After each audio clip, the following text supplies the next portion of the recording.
This is a sort of an abstract model of the things that are sort of happening in my life. So instead of thinking of your calendar and your contacts and your Facebook pages and tweeting and everything else as a whole bunch of disjoint things, what you'd like to have the computer do is help you integrate across this environment. So I'm going to use this thing with just gestures, tipping it to navigate in this environment. So if I basically tip it to the right, I can go to the blue ones. The blue ones are things that are sort of my social and family-related environment. And the idea here is that there's sort of this radar display. And the colors represent sort of activity levels in each of the different types of things that I might be doing. So, you know, purple might, blue might be social, green might be work, yellow might be things of special interest. And so my ability to just tip this and navigate from, you know, one place to the next, you know, this is what I'm doing today. It's the center of making this presentation to you about natural interaction. You know, I can go down here, and these are things that are entertainment-related activities, which could be watching television or going to the museum.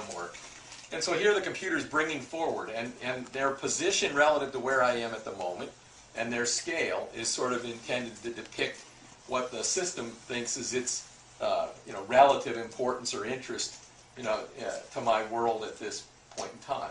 For example, the one with the airplane is saying, hey, you know, there's something special happening. It's got a red alert. And so if I look at this and click on it, you know, it basically says, all right, there's a lot of things happening in your life, but there's some problems with the weather.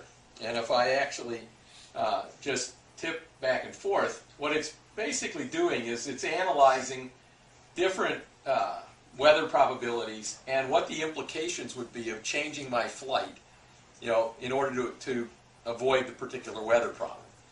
But rather than just say, hey, I'm changing your flight, it analyzes my calendar, it understands what other things would have to be moved, and the idea is that if I pick one of these things, so for example, you know, I could say, hey, you know, tell me what would happen to my calendar if I did this.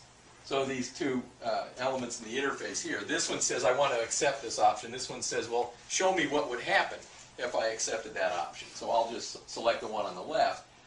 And you can see it's essentially rearranging things in this environment. Certain things, you know, move closer would happen more quickly.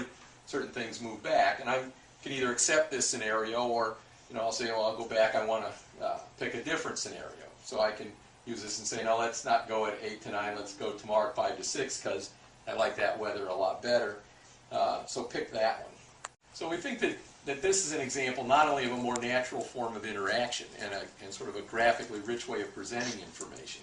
It begins to show how, as I go in and out of environments where there's bigger displays or multiple parties that want to communicate, that the phone, you know, becomes an interesting way to do that.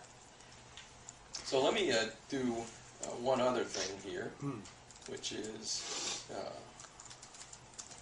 go back. Craig, it's kind of reminiscent of the Kin Studio in some ways, like a large, automatically synced representation of your phone. Yep, a little bit.